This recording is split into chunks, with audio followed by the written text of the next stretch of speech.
Selamat pagi teman-teman, saudara-saudara sekalian. Selamat hari Minggu. Salam sejahtera bagi saudara semua. Hari ini dalam kebaktian Minggu kita ada yang khusus. Ya, kita merayakan dan mensyukuri berkat dan pertolongan Tuhan kepada kita sebagai gereja.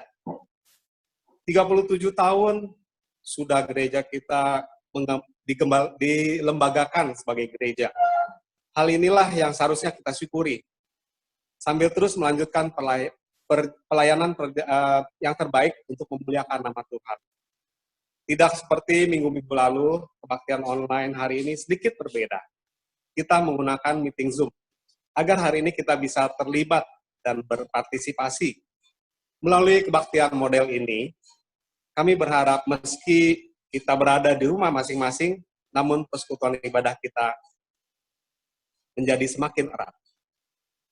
Marilah kita mengambil satu teduh sejenak sebelum kita memulai ibadah. Tenangkan hati dan pikiran kita. Biarlah hati kita bersuka cita menyambut kehadiran Tuhan dalam ibadah kita di rumah masing-masing.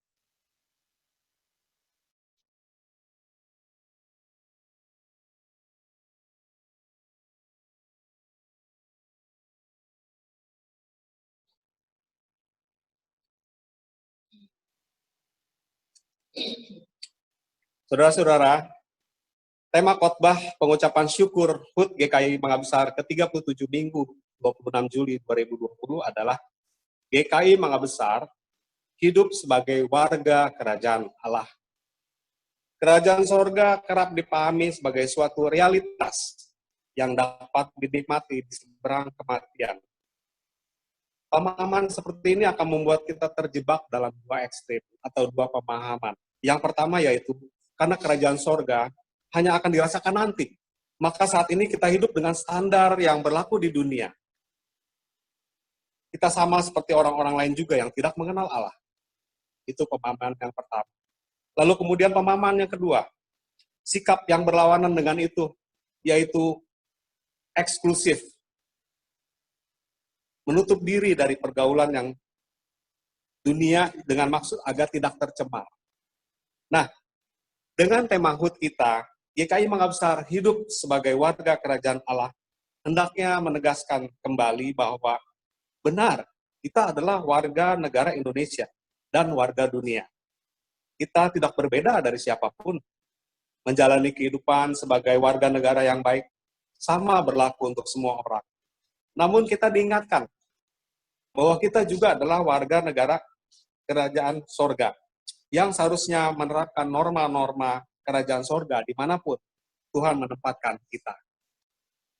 Mari, umat Tuhan, dengan berdiri, mari kita menyanyikan pujian PKJ 244 ayat 1 sampai 2.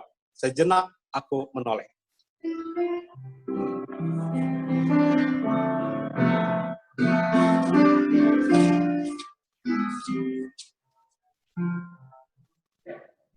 Sejenak aku menoleh pada jalan yang telah kutempuh. Kasih Tuhan ku beroleh membuatku terteguh. Jalan itu penuh liku, kadang-kadang tanpa terang. Tapi Tuhan membimbingku hingga aku terdengar. Kasih Tuhan membimbingku dan hatiku tenang. Bukan karena aku baik, dipegangnya tanganku erat. Bukan pula orang lain, hingga aku didekat. Oh betapa aku heran, dilimpahkan yang terbaik. Dengan apa ku nyatakan kasih Tuhan yang ajaib.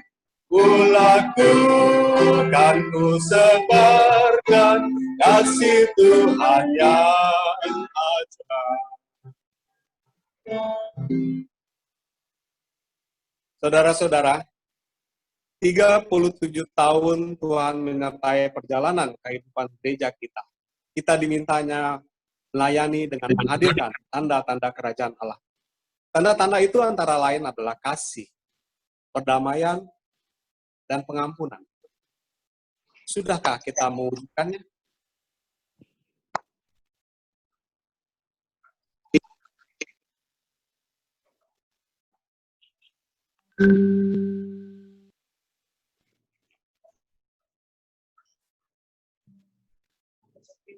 Mari kita masuk dalam doa pengakuan dosa.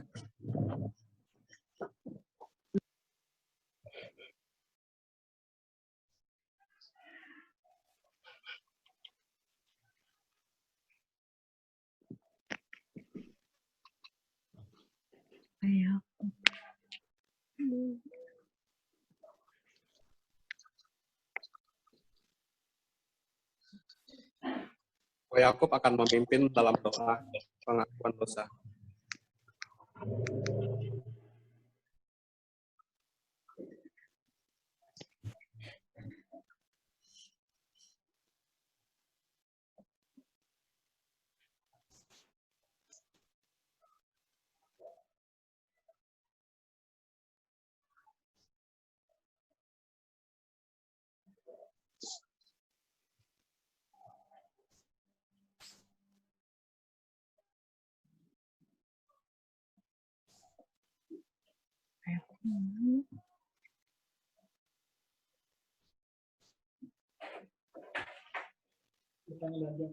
Kayak aku.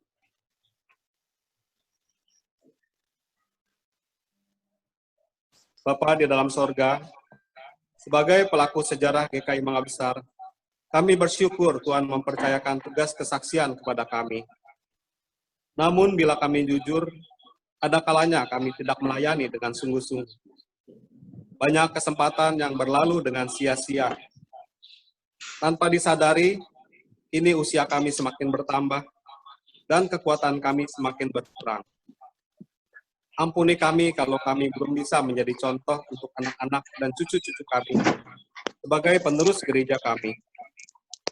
Ampunilah kami kalau kami selalu ingin dihormati dan didahulukan. Ampunilah kami, Tuhan. Secara fisik dan intelektual kami, saat ini kami berada dalam usia kemapanan. Disinilah semestinya kami tampil sebagai motivator, penggerak, dan pemimpin gereja yang melayani. Namun, seringkali kami berkilah bahwa kami sibuk dengan kerjaan, rumah tangga, dan tempat tinggal kami yang jauh. Sehingga pelayanan yang dipercayakan kerap kali terbengkalai dan tidak berjalan dengan semestinya. Ampunilah kami, Tuhan.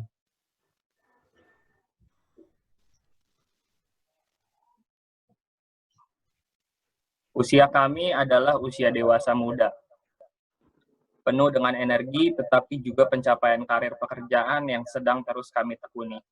Seharusnya kami dapat menangkap nilai-nilai visi dan misi gereja kami, dan kami tingkatkan untuk semakin baik. Namun, kesempatan itu sering tidak kami lakukan. Kami sibuk berkarir, kami fokus dengan urusan pribadi kami sendiri. Ampunilah kami ya Tuhan.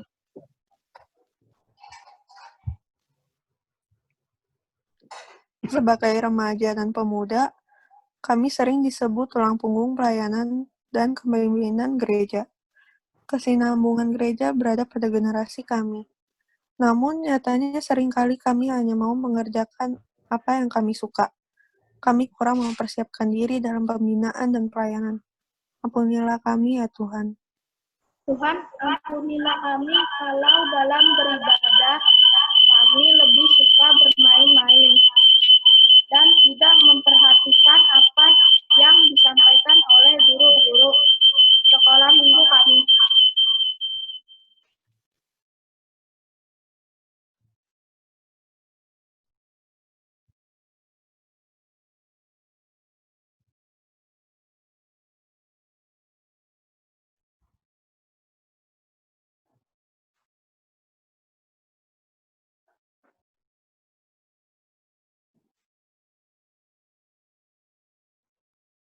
Suara Tante Iyeng masih di-unmute, harus di-unmute dulu.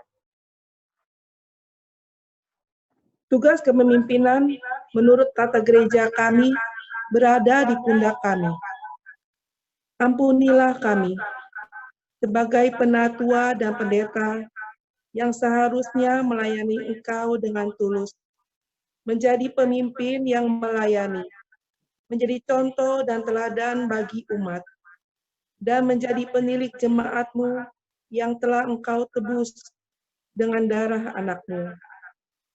Kami mengaku sering itu kami lalaikan, dan kami melayani apa adanya, tidak dipersiapkan dengan baik. Ampunilah kami ya Tuhan.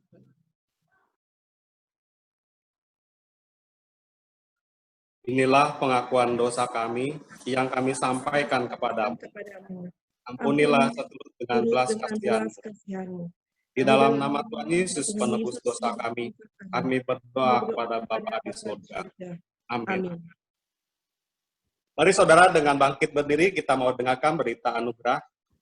Barang siapa mengakui dosanya dengan sungguh-sungguh di hadapan Tuhan dan bertekad untuk tidak melakukan dosa yang sama, maka kepadanya diberikan berita anugerah yang terambil dari Yesaya 44 ayat 22, berbunyi demikian.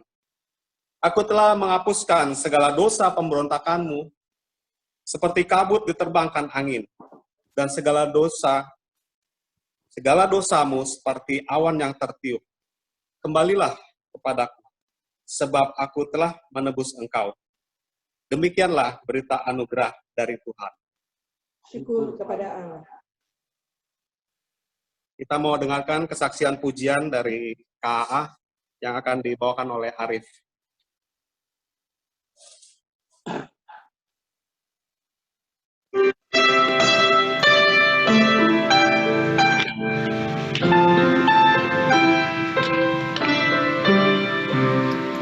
Yesus sayang padaku, Dia mati bagiku, dosaku dihapuskan, surga pun terbukalah.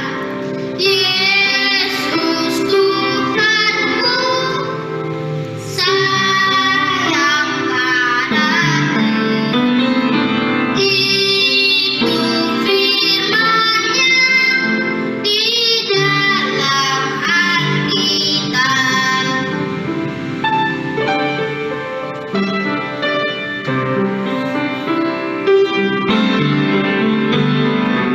Yesus sayang padaku, Alkitab mengajarku, walaupun kecil lemah, aku ini miliknya.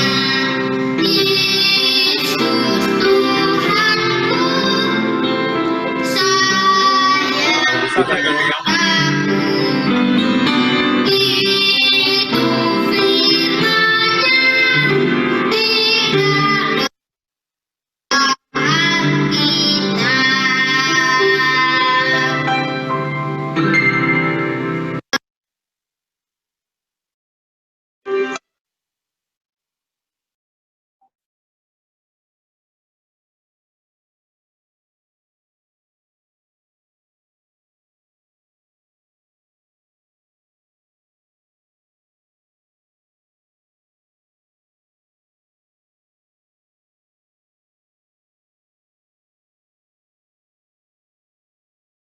Mungkin ada kesalahan teknis ya. Kita melanjutkan, saudara-saudara. Marilah kita siapkan diri untuk mendengarkan firman Tuhan dengan menaikkan pujian PKJ 15, Kusiapkan Hatiku Tuhan.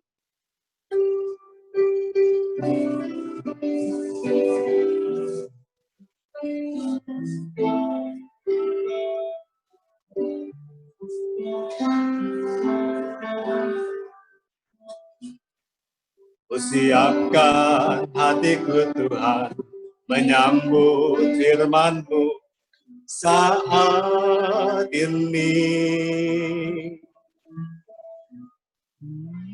Aku sujud menyembah Engkau dalam hadirat-Mu saat ini. Curahkanlah pengurapan kepada aku saat ini. Ku siapkan hatiku, Tuhan, mendengar firman-Mu.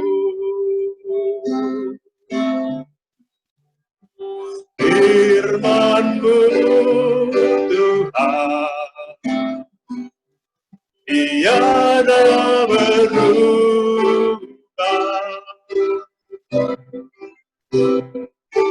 Sejak semulanya dan selama-lamanya tiada berubah.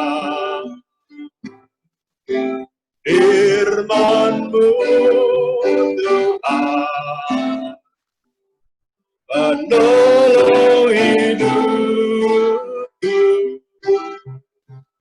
Ku siapkan hatiku, Tuhan, menyambut firman-Mu. Sekali lagi, saudara-saudara. Ku siapkan hatiku, Tuhan, menyambut firman-Mu saat ini. Aku sujud menyembah Engkau dalam hadirat-Mu saat ini. Curahkanlah pengurapan kepada umat-Mu saat ini. Ku siapkan hatiku, Tuhan, mendengar firman-Mu. Firman-Mu, Tuhan, tiada berubah.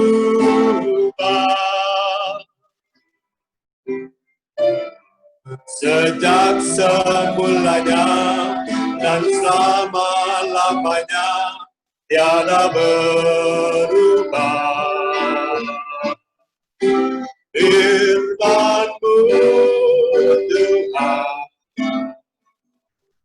penolong hidupku.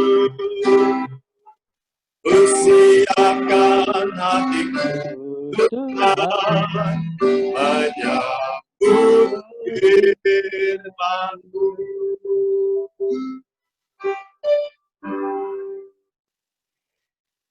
Mari Bapak Ibu sekalian, kita menyiapkan diri untuk membaca merenungkan firman Tuhan di dalam rangka ibadah minggu dan sekaligus juga merupakan pengucapan syukur atas ulang tahun gereja kita yang ke-37. Kita berdoa. Bapa di dalam surga, dalam segala keterbatasan kami, dengan menggunakan teknologi, peralatan yang kami gunakan ini, kami beribadah pada saat ini dalam pengucapan syukur kepadamu. Oleh karena Engkau terus menyertai kami sebagai gereja-Mu, hingga pada saat ini telah dilembagakan selama 37 tahun. Tentu, sebelum itu pun rintisannya sudah dilakukan lama. Kami akan melihat kembali dalam terang firman-Mu. Biarlah Engkau yang menolong kami, supaya kami memahami, mengerti, dan terus kami sebagai gereja maupun pribadi melakukan pelayanan untuk kemuliaan nama-Mu. Hamba-Mu dalam kelemahan keterbatasannya, Tuhan yang menolongnya, supaya ketika ia menyampaikan sabda-Mu, disampaikan sesuai dengan apa yang Engkau ingini. Dalam nama Tuhan kami, Yesus Kristus, kami berdoa kepada Bapa di sorga. Amin.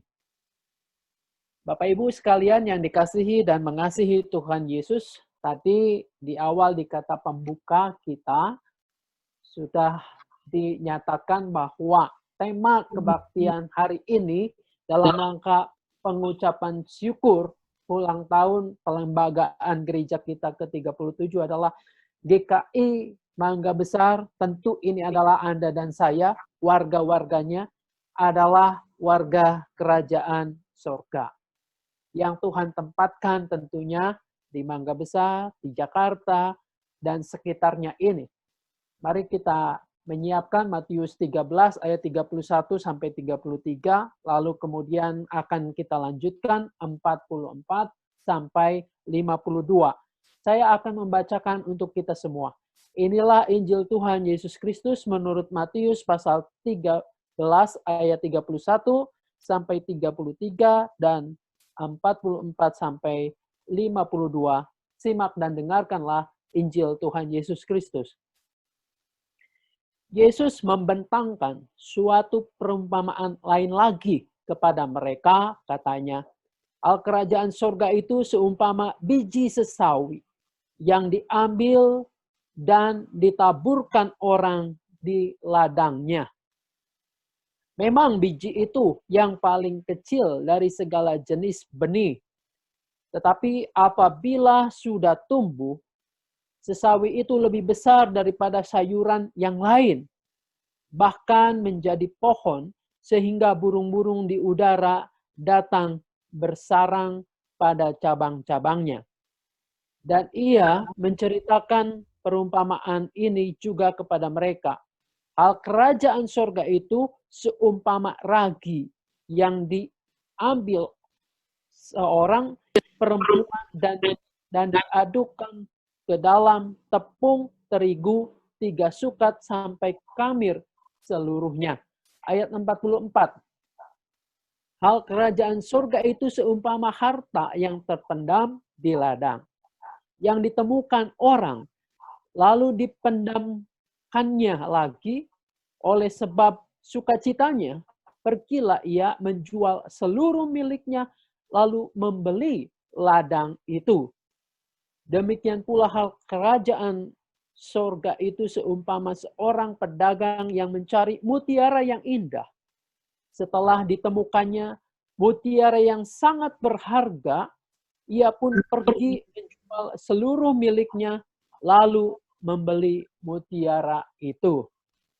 Demikian pula hal kerajaan surga itu seumpama pukat yang dilabuhkan di laut, lalu mengumpulkan berbagai-bagai jenis ikan.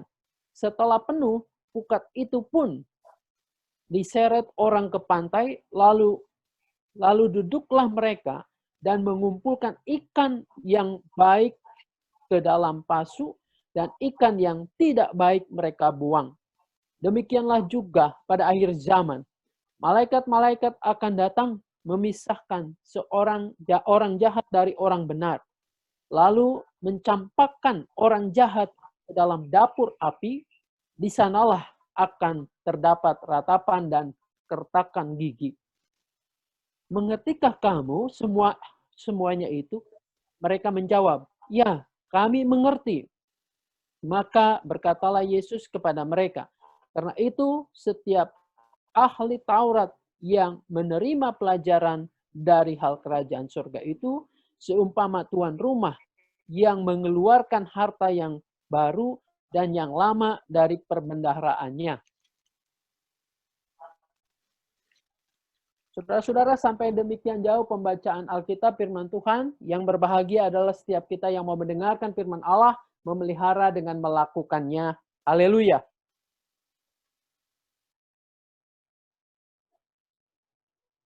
Haleluya. Haleluya. Haleluya.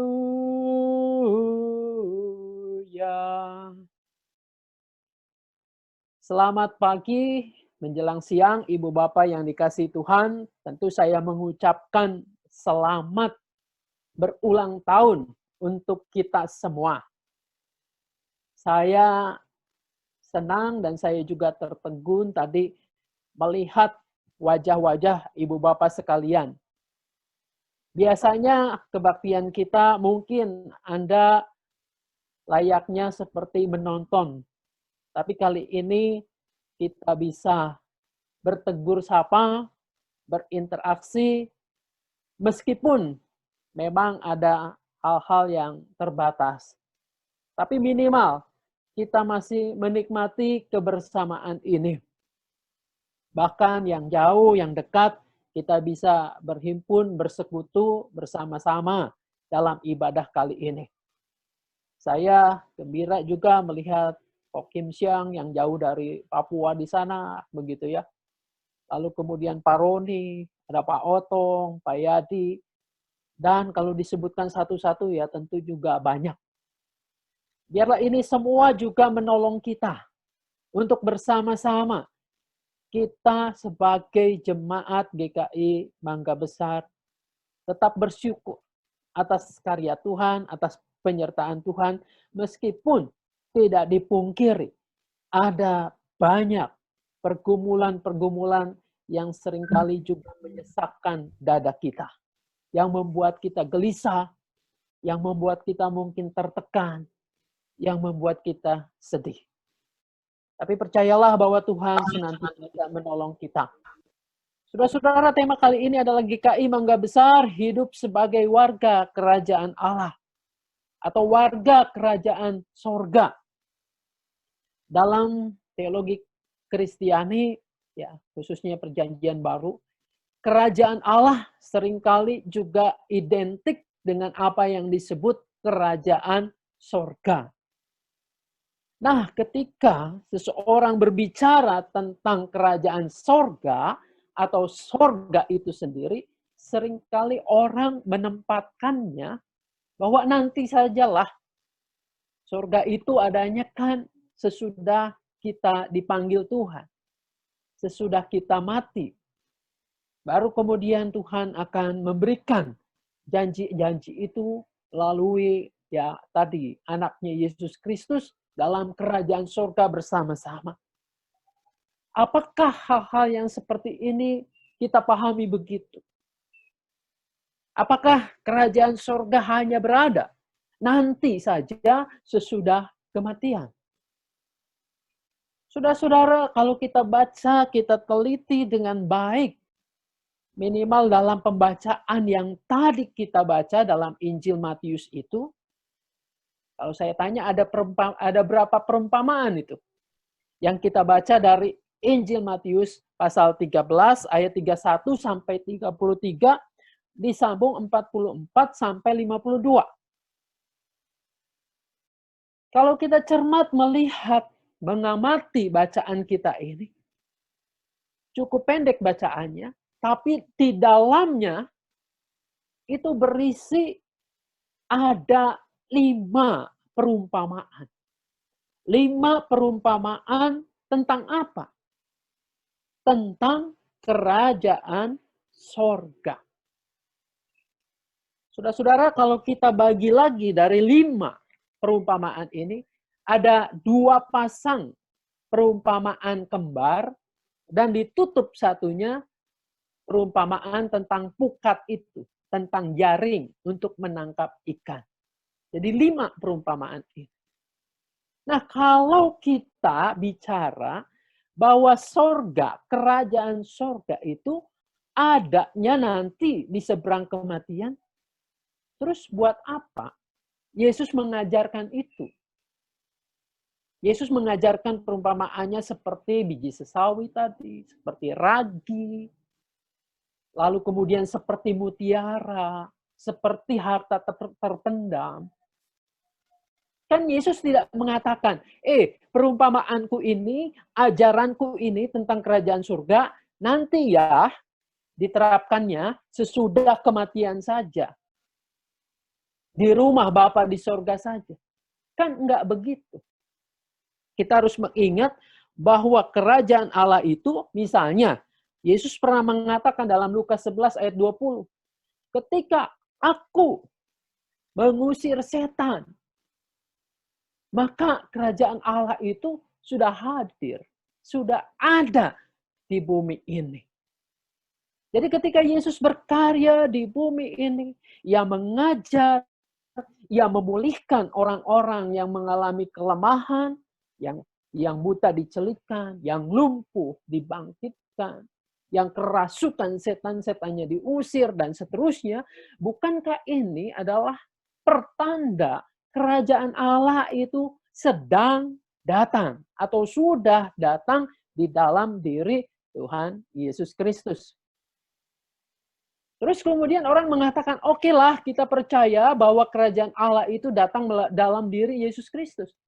Nah, tapi kan bukankah Yesus juga setelah menyelesaikan tugasnya, Ia melayani, lalu kemudian menderita sengsara, disalibkan, mati, tetapi bangkit lagi, kemudian Dia kan naik ke surga.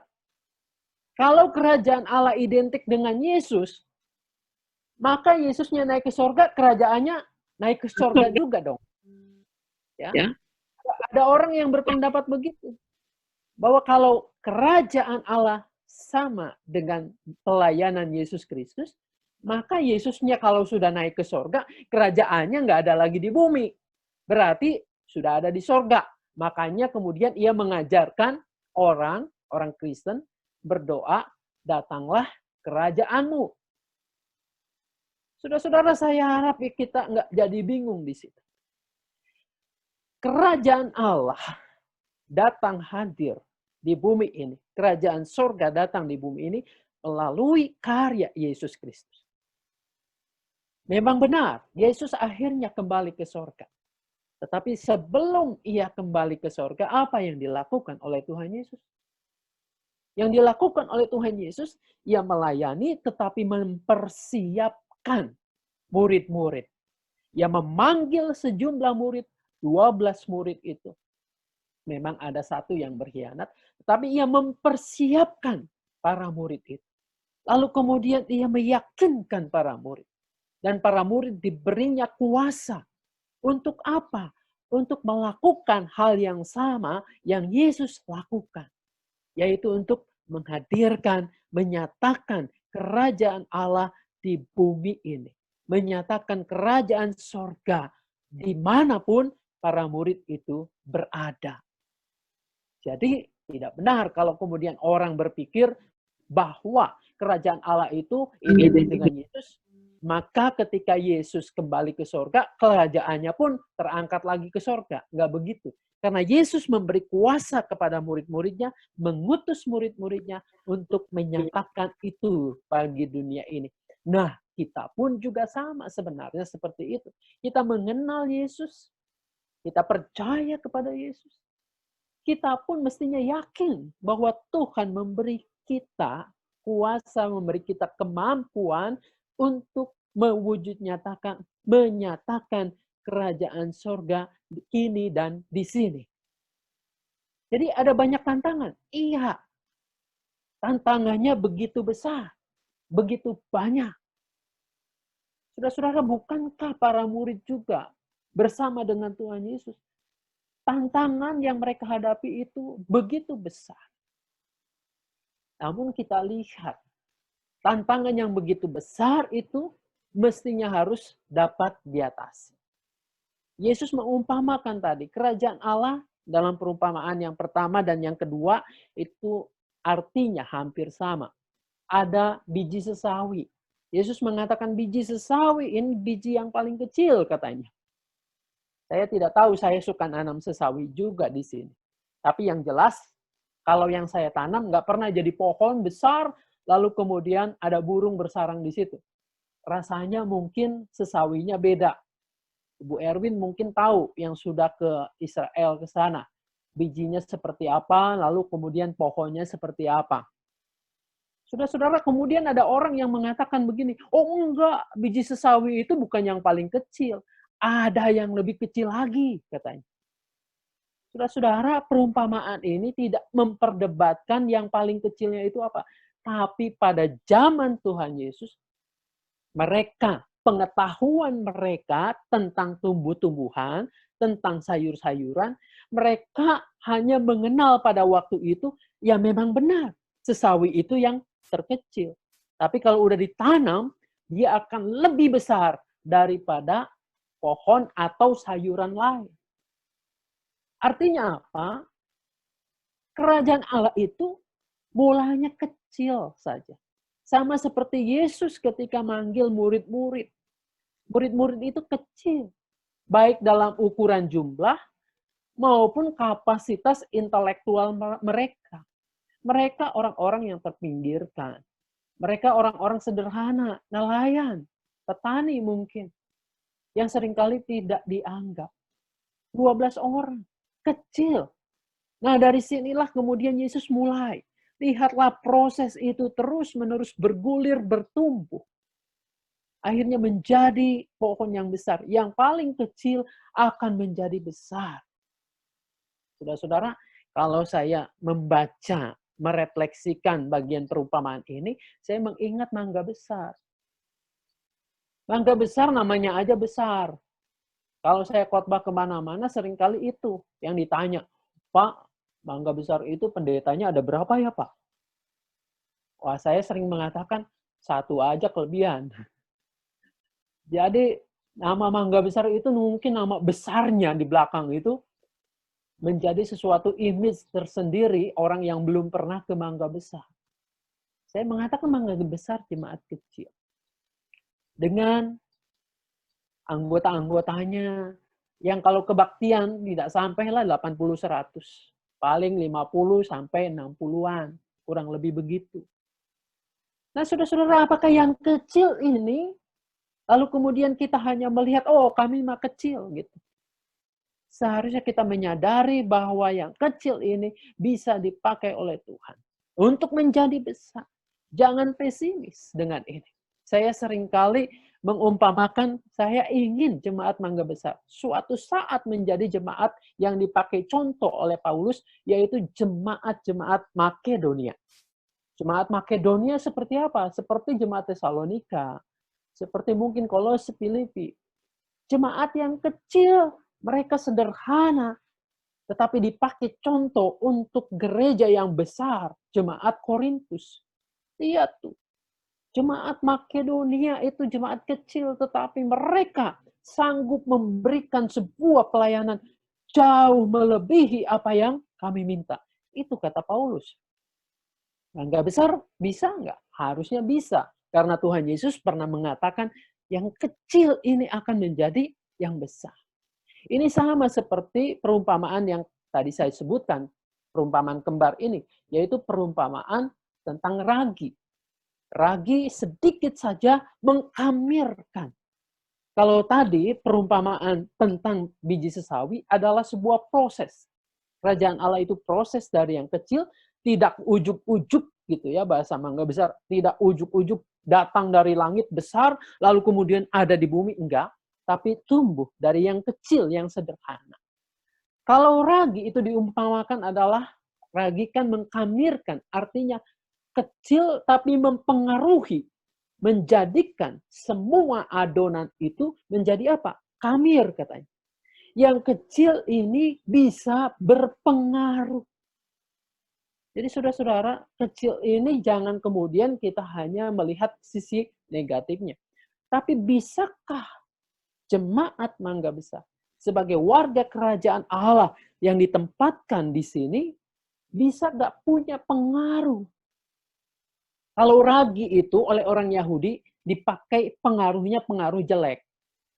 Maka kalau Paskah itu mereka makan roti tidak beragi. Karena ragi itu adalah hal-hal yang jelek. Tapi sekarang hal ini dipakai oleh Tuhan Yesus untuk membalikkan. Harusnya dipahami yang kecil ini berpengaruh. Nah, kita hidup di Mangga Besar ini, di Jakarta ini, mungkin sekitarnya Tangerang, Bekasi, dan seterusnya. Apakah kehidupan Anda dan saya punya pengaruh, punya dampak yang baik? Atau jangan-jangan kita yang terus-menerus dipengaruhi oleh unsur-unsur lain, nilai-nilai duniawi ini. Mestinya kita bisa punya pengaruh yang baik. Nah, ini perumpamaan kembar yang pertama. Perumpamaan kembar yang kedua adalah berbicara tentang nilai kalau menurut saya. Ada diceritakan di situ seorang yang menggarap kebun orang lain. Mencangkul-cangkul, pas kemudian mencangkul dia menemukan harta karun yang besar. Saudara jangan berpikir bahwa kenapa ada orang mengubur hartanya di tanah. Itu zaman dulu ya memang terbiasa. Kalau zaman sekarang aneh. Nenek saya juga pernah menyimpan hartanya, menyimpan emasnya, ngegali kemudian di lantai lalu disemen gitu kan. Nah, ketika seseorang bekerja di ladang orang ini lalu kemudian dia mencangkul, menemukan harta ini, dia tutup lagi tuh. Dia tutup lagi, lalu kemudian dia berpikir dia akan membeli ladang ini. Ya nampaknya mungkin licik, nggak jujur. Kenapa nggak ngomong ke tuannya? Tuan, aku menemukan ini. Ini lagi-lagi namanya perumpamaan.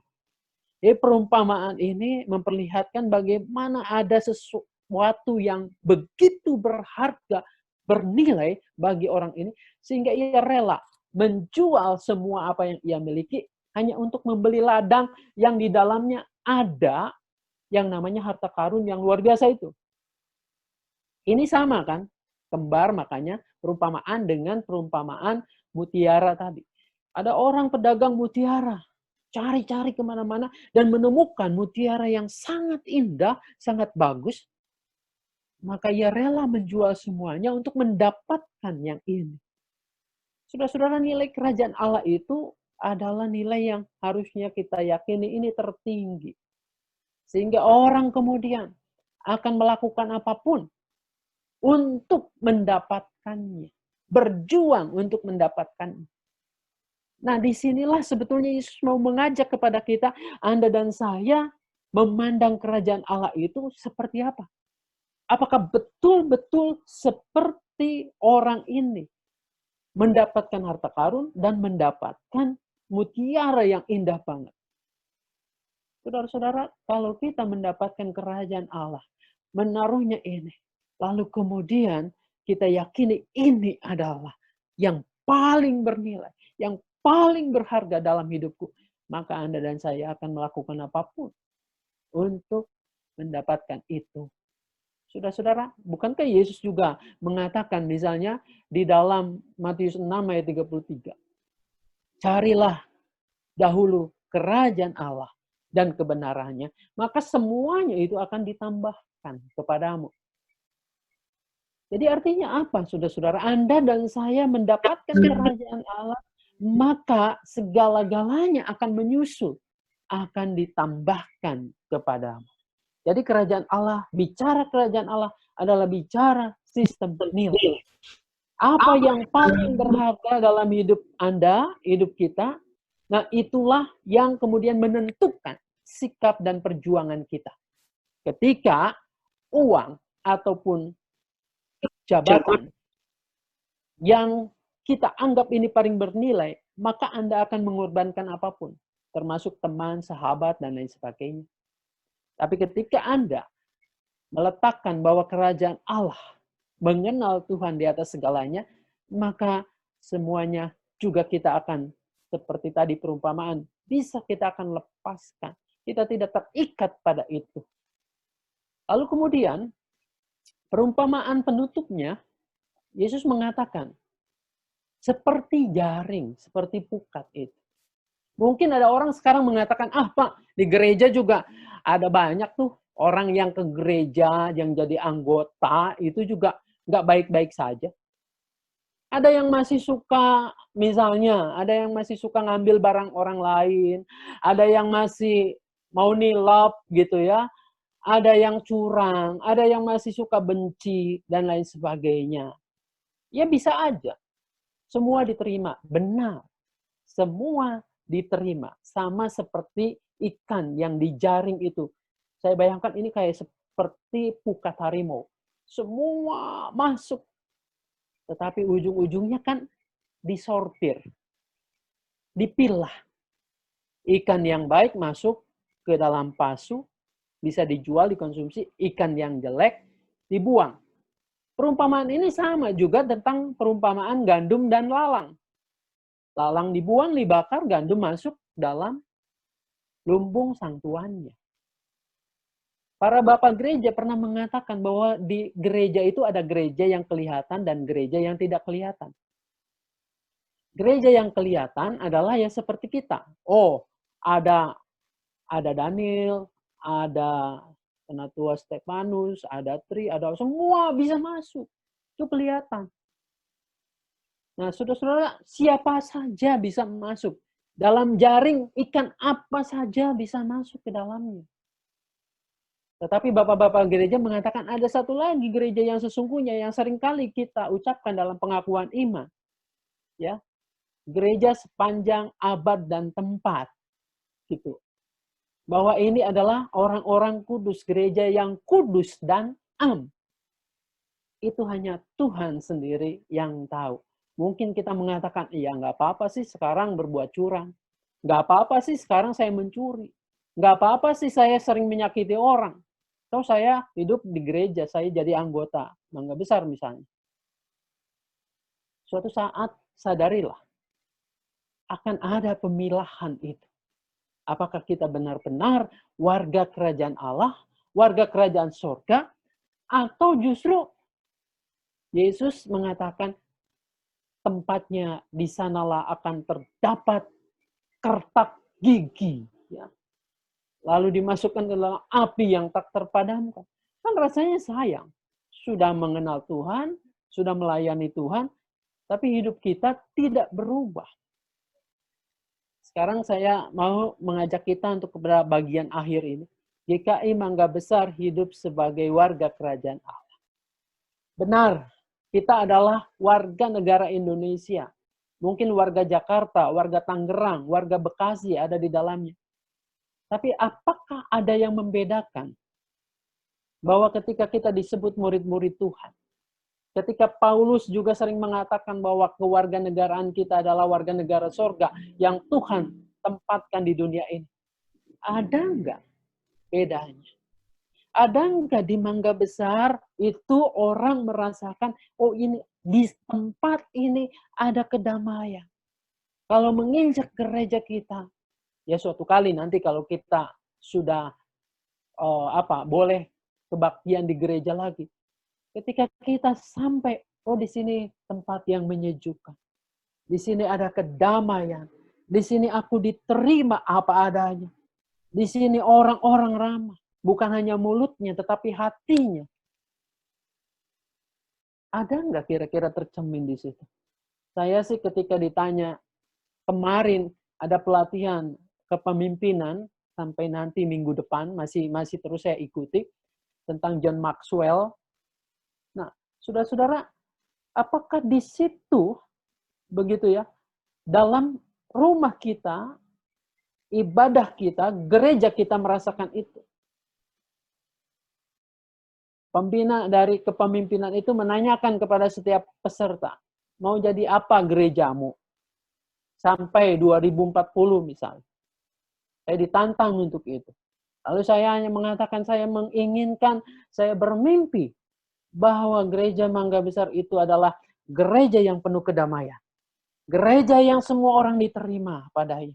Gereja yang menyatakan kerajaan Allah ada di sini. Tidak jauh-jauh. Bukan utopia. Bukan mimpi. Tapi disinilah Tuhan berkarya. Disinilah Tuhan menghadirkan sorga kecil di Mangga Besar itu. Bukan bangunannya, tetapi orang-orangnya yang mendatangkan sukacita, damai sejahtera. Biarlah itu semua kita boleh wujud nyatakan, karena kita bukan semata-mata warga dunia ini. Tapi Alkitab mengajarkan, firman Tuhan mengajarkan kepada kita, sebenarnya kita adalah warga kerajaan surga yang Allah tempatkan pada saat ini di sini. Tuhan Yesus menolong, memberkati kita semua. Amin.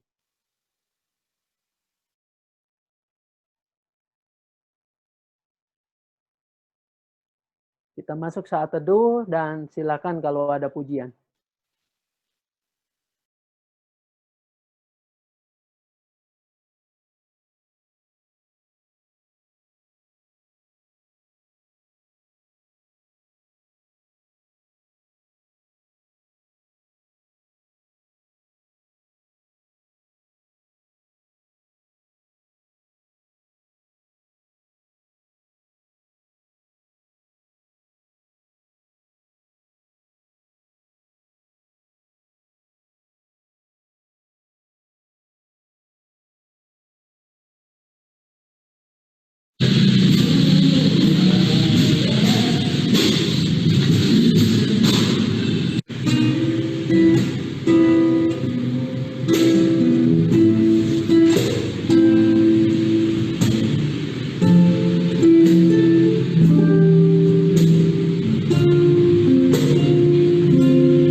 Halo semuanya, kami dari Komisi Pemuda GKI Mangga Besar mengucapkan selamat ulang tahun yang ke-37 untuk GKI Mangga Besar. Harapan kami, keluarga di Mangga Besar semakin hangat. Gereja semakin bertumbuh. Keluarga GKI Mangga Besar terberkati dalam segala hal kehidupan. Dan semoga kita dapat berkumpul beribadah seperti yang dulu. Amin.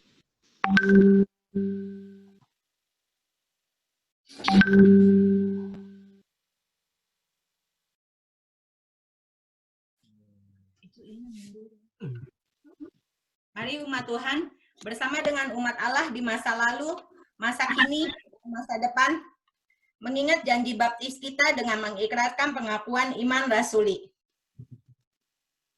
Aku percaya kepada Allah, Bapa yang Maha Kuasa, Halik langit dan bumi, dan kepada Yesus Kristus, anaknya yang tunggal Tuhan kita, yang dikandung daripada Roh Kudus, lahir dari anak darah Maria, yang menderita sengsara di bawah pemerintahan Pontius Pilatus, disalibkan, mati dan dikuburkan, turun ke dalam kerajaan maut, pada hari yang ketiga, bangkit pula dari antara orang mati, naik ke surga, duduk di sebelah kanan Allah, Bapa yang Maha Kuasa. Dan dari sana Dia akan datang untuk menghakimi orang yang hidup dan yang mati. Aku percaya kepada Roh Kudus, gereja yang kudus dan am, persekutuan orang kudus, pengampunan dosa, kebangkitan orang mati, dan hidup yang kekal.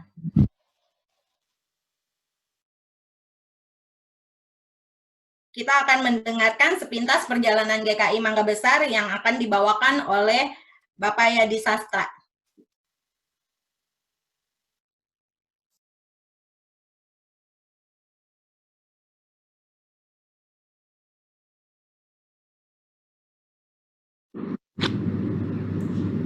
Selamat pagi, saudara-saudara sekalian.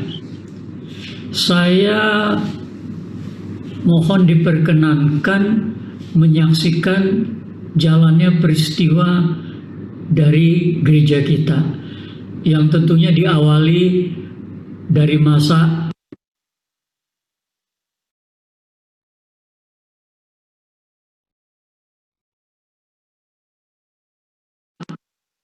sebelum 25 Juli 1983, ketika kita masih berstatus bakal jemaat. Sebagai bakal jemaat, satu waktu harus dijemaatkan atau didewasakan. Saat itu, kebaktian kita dilakukan di tempat yang sama seperti sekarang, tapi bangunannya masih bangunan yang lama, milik keluarga Halim. Kita diberi izin memakai itu. Kita menumpang di situ untuk kebaktian kita. Itu bukan milik kita. Suatu waktu kita juga merasa khawatir kalau suatu waktu tanah itu, rumah itu akan dijual oleh pemiliknya. Dengan pertimbangan sendiri, menghayati kemungkinan itu, panitia Bajem dengan bekerja sama dengan Majelis Samanhudi mencari tempat alternatif kalau penjualan rumah terjadi. Kita mencari tempat di sekitar Mangga Besar agar tidak terlalu jauh dari tempat kita berkebaktian. Sulit karena daerah bisnis mahal. Kita ke Mangga 2 yang lebih jauh sedikit tapi tidak terlalu jauh. Di situ pun nggak murah. Tanah juga susah dicari. Lebih-lebih bangunan yang sudah ada. Barangkali hanya kita bisa mengontrak. Itu pun tidak mudah. Mencari sini, mencari sana, tidak diperoleh. Bingung kita. Tapi satu waktu terbetik berita bahwa si pemilik rumah keluarga Halim bersedia mengalihkan kepemilikan bangunan yang kita pakai untuk kebaktian menjadi milik gereja. Runding tercapai kesepakatan. Gedung itu dialihkan kepemilikannya kepada gereja dengan tukar guling dengan suatu rumah di Taman Kebon Jeruk Baru. Hal itu terlaksana. Sejak itu jadilah gedung itu milik gereja. Faktor kedua yang kita hadapi adalah sebagai Bajem, nanti kalau kita sudah didewasakan, di mana kita akan menempatkan pendeta kita? Terlebih kalau pendeta kita sudah berkeluarga. Nah, kita mencari tenaga-tenaga yang belum berstatus pendeta agar barangkali JHP-nya tidak terlalu tinggi. Kita memakai beberapa calon pendeta yang statusnya masih mahasiswa terakhir dari STT. Kita undang untuk memimpin kebaktian, memimpin PA, persekutuan, dan aktivitas gereja yang lain. Pada saat itu, sekolah minggu tidak berlokasi di Mangga Besar sekarang ini, tapi di Jalan Gedong, di suatu SD negeri. Nah, mencari sini, mencari sana, dan sebagainya, kesulitan biasa kita hadapi, nggak dapat juga. Di mana kira-kira akan menjadi pastori kita? Di saat itu, kebetulan sekali, memang terjadi rencana mutasi pendeta Yohanes Lowing ke Kayu Putih. Nah, setelah terjadi mutasi itu, maka pastori di Mangga Besar 4R yang menjadi milik Samanhudi dan ditempati oleh keluarga Yohanes Lowing dialihkan pengelolaannya, penempatannya kepada kita, sehingga dapatlah kita pastori untuk calon pendeta kita. Nah, sekarang siapa yang akan menjadi pendeta kita? Cari-cari calon sini sana, mahasiswa akhir dari STT, tidak ada yang cocok dengan kita dan sebagainya, dengan segala macam pertimbangan, perbedaan pendapat di antara panitia. Akhirnya di saat itu terjadi bahwa Pendeta Dedi S. Haryono sudah tidak berpelayanan di GKI Serang. Kita tahu Pendeta Dedi mempunyai istri seorang STH, dan itu barangkali bisa kita aktifkan untuk kegiatan kita. Berusahalah kita mendekati Pendeta Dedi, tentu bersama dengan kemajelisan dari Samanhudi. Berunding, bertemu, ternyata setelah kita bertukar pikiran, mensuplai data, Pendeta Dedi bersedia untuk menjadi gembala di GKI Mangga Besar nanti.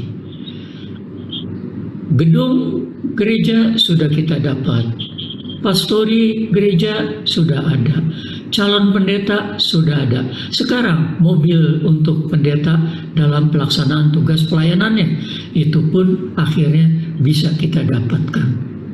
Semuanya bukan karena kemampuan kita, jelas pasti bukan kemampuan kita.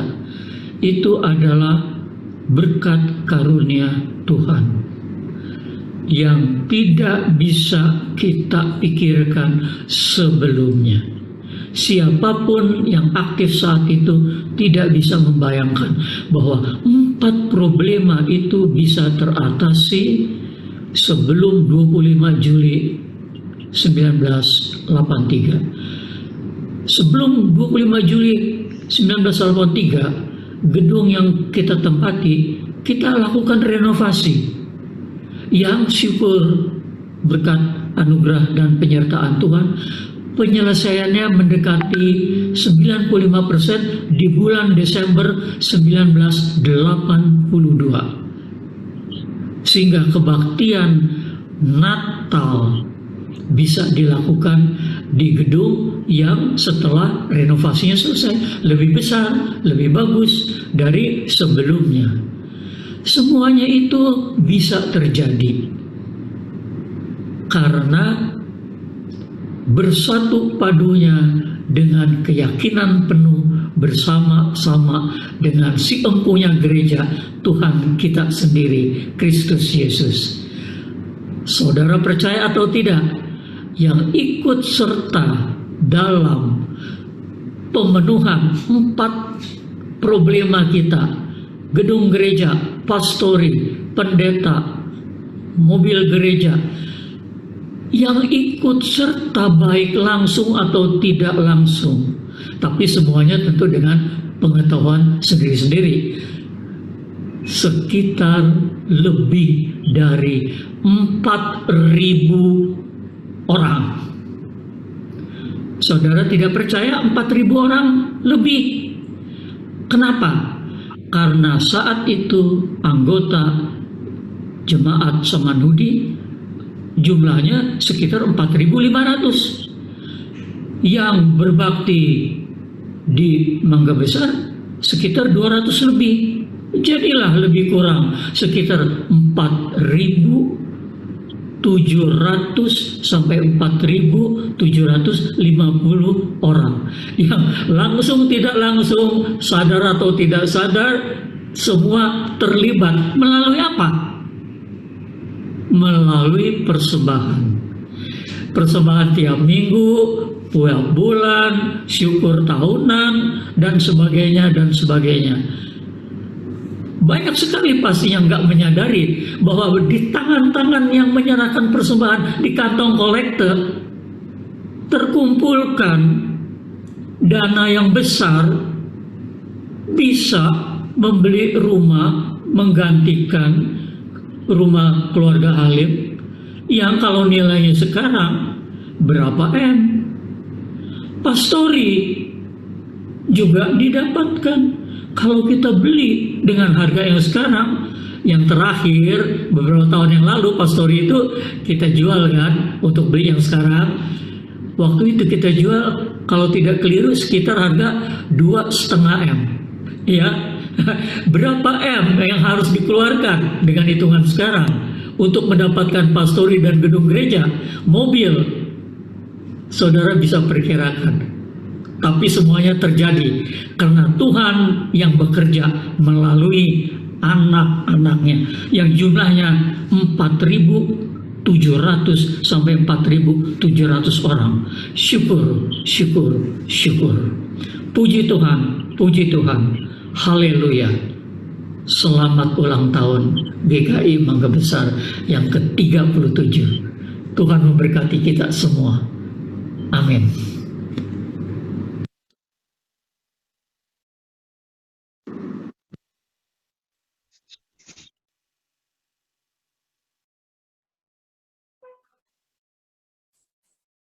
Mari saudara-saudara kita satukan hati, kita berdoa. Melihat kembali perjalanan sebuah gereja, khususnya gereja kami GKI Mangga Besar. Dan kami refleksikan melalui firman-Mu hari ini. Betapa kami tidak bersyukur. Oleh karena semua-muanya Tuhan sediakan. Melalui tangan-tangan orang-orang yang Kau gerakkan hatinya. Maka mestinya dengan melihat kenyataan seperti ini, kami harus terus-menerus memperjuangkan agar pelayanan Tuhan yang sudah Engkau mulai 37 tahun lalu, bahkan lebih dalam rintisannya ini, agar terus menjadi jemaat yang solid, yang menjadi berkat bagi sesama, yang kehadirannya dinantikan, dan akhirnya juga memuliakan nama-Mu. Kami sadar dalam segala kelemahan keterbatasan kami, mungkin melalui tutur kata kami, ucapan kami, perlakuan kami, seringkali kami tidak menjadi berkat, bahkan menjadi batu sandungan, menjauhkan yang lain. Baharuilah ya Bapa dari kami. Inilah barangkali momen yang tepat. Ketika kami merayakan ulang tahun di rumah kami masing-masing. Ketika begitu lama kami tidak hadir di dalam rumah ibadah. Disinilah mungkin Engkau mengajar kami, menanamkan kecintaan, kerinduan. Dan biarlah ini juga boleh terwujud. Dalam keterbatasan kami, tangan-Mu terus bekerja. Kami berdoa terus ya Bapa, untuk pelaku-pelaku sejarah GKI Mangga Besar yang masih ada, masih Tuhan gerakkan. Tuhan juga tolong. Engkau yang terus memberkati, menjadikan inspirasi bagi kami semua. Demikian pula kami yang Engkau percayakan untuk melayani terus, biar Tuhan juga berkenan memberkati. Bapa di surga, kami berdoa pada saat ini, saudara-saudara kami yang merindukan pemulihan kesembuhan. Kami mengingat Popo, Bu Cengyo, kami mengingat Saudara Betty, kami mengingat Erik, Bu Hana, Ibu Diana, Bapak Kartono, dan masih banyak lagi teman-teman kami, orang-orang tua kami yang merindukan pemulihan. Kiranya juga Tuhan yang menolong, menyembuhkan. Bapa di surga, keadaan bangsa dan negara kami, bahkan dunia ini, juga kami serahkan ke dalam tangan kasih Bapa. Kiranya juga Engkau yang menolong para ahli tim medis untuk boleh menemukan vaksin atau obat-obat untuk mencegah pandemik ini. Kami percaya bahwa Tuhan pasti memberi jalan keluar yang terbaik. Anak-anak kami dalam sekolah mereka masing-masing, berkatilah mereka ya Bapa dalam kesulitannya, supaya mereka tetap bertumbuh. Demikian pula kami yang bekerja, yang kesulitan ekonomi, Tuhan juga yang menolong kami semua. Tiliklah kami di rumah kami masing-masing, dengan masalah pergumulan kami masing-masing. Kami yakin dan percaya bahwa Engkau pasti menolong memampukan kami melewati masa-masa yang sulit ini. Inilah ya Bapa doa-doa kami. Kami panjatkan di dalam nama Tuhan kami Yesus Kristus yang sudah mengajar kami berdoa. Bapa kami di surga, dikuduskanlah nama-Mu, datanglah kerajaan-Mu, jadilah kehendak-Mu di bumi seperti di surga. Berikanlah kami pada hari ini makanan kami yang secukupnya. Dan ampunilah kami akan kesalahan kami. Seperti kami juga mengampuni orang yang bersalah kepada kami. Dan janganlah membawa kami ke dalam pencobaan, tetapi lepaskanlah kami daripada yang jahat. Karena Engkaulah yang punya kerajaan dan kuasa dan kemuliaan sampai selama-lamanya. Amin.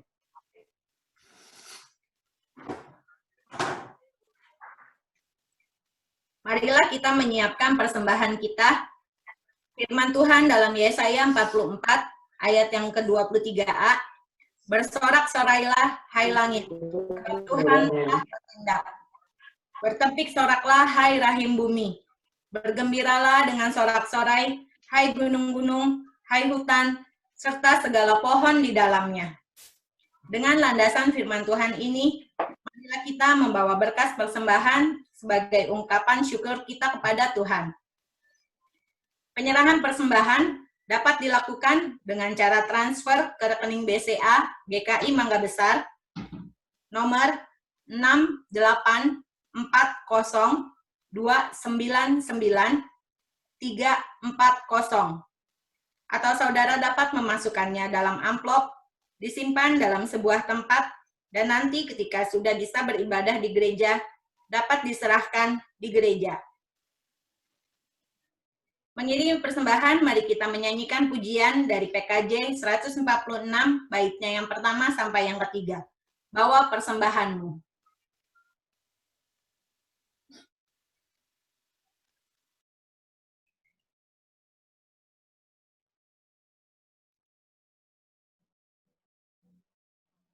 bawa persembahanmu dalam rumah Tuhan. Dengan rela hatimu, janganlah jemu.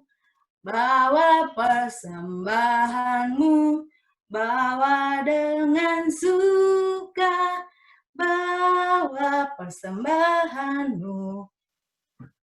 Tanda sukacitamu, bawa persembahanmu, ucaplah syukur.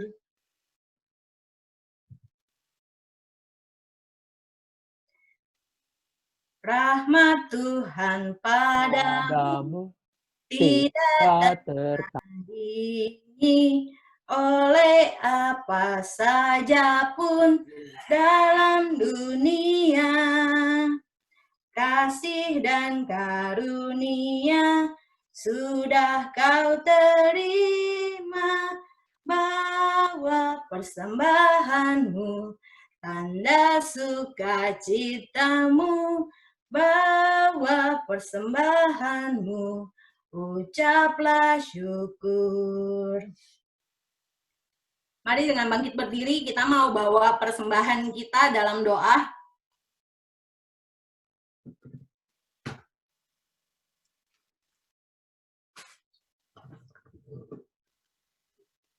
Bapa di dalam surga, saat ini di tengah-tengah ucapan syukur kami sebagai gereja yang merayakan hari ulang tahun pelembagaannya yang ke-37, kami mengucap syukur dalam suka dan duka. Kami yakin Engkau menyertai, bahkan melimpahkan kami dengan rahmat-Mu. Kalau sekarang kami berada seperti ini, baik pribadi, keluarga, dan gereja, itu juga karena kebaikan dan kasih sayang-Mu. Maka sepantasnya lah kami bersyukur dan berterima kasih. Terimalah ucapan syukur kami, kuduskan dan pakailah seturut dengan kehendak-Mu. Beri hikmat dan tanggung jawab kepada majelis jemaat yang dipercaya mengelolanya, agar dapat melanjutkan karya-Mu di GKI Mangga Besar. Di dalam nama Tuhan Yesus kami bersyukur kepada Bapa di sorga. Amin. Saudara-saudara, umat yang dikasihi dan mengasihi Tuhan Yesus, kita harus terus melanjutkan karya Tuhan yang telah dimulai lebih dari 37 tahun yang lalu di Mangga Besar ini. Marilah bergandengan tangan untuk menyaksikan kepada dunia bahwa kita ini adalah murid-muridnya, warga Kerajaan Sorga. Kita menyanyikan NKB 230 bait pertama sampai ketiga, berderaplah satu.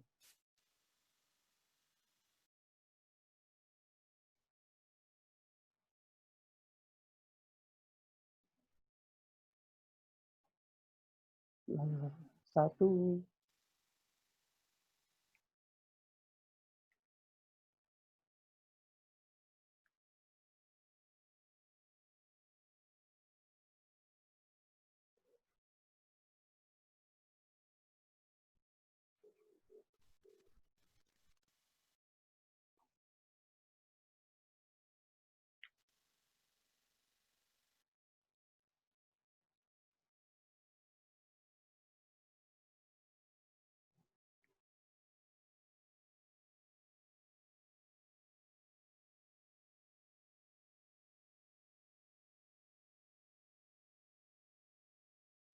Kotepi.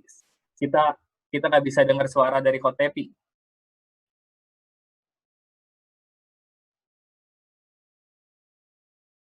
Nyanyi.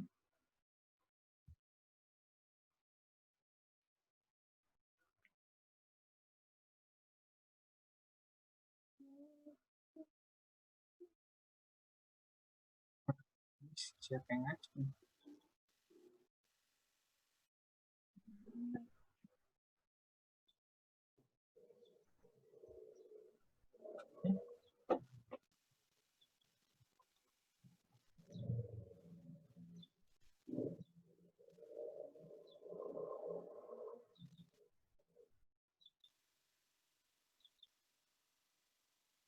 Ya,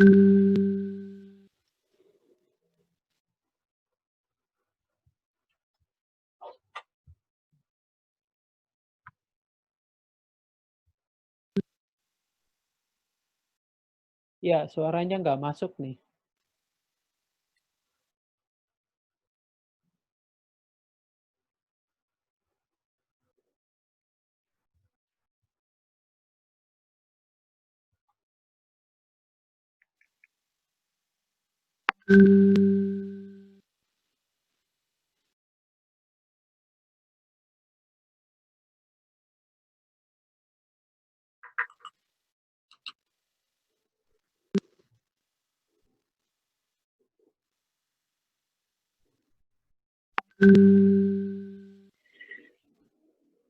Ya, Bapak Ibu, saudara-saudara, marilah kita juga menerima berkat Tuhan. Kembalilah ke dalam kehidupan kita masing-masing. Wujud nyatakanlah sebagai warga kerajaan Allah, kerajaan sorga, dimanapun kita berada, dan terimalah berkat Tuhan. Tuhan memberkati engkau dan melindungi engkau. Tuhan mengarahkan wajahnya kepadamu dan memberi engkau kasih karunia. Tuhan menghadapkan wajahnya kepadamu dan memberi engkau damai sejahtera. Haleluya. Amin. Haleluya. Haleluya. Haleluya. Haleluya. Haleluya. Amin. Amin. Amin. Tuhan memberkati kita.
Ya, selamat ulang tahun yang ke-37 untuk GKI Mangga Besar.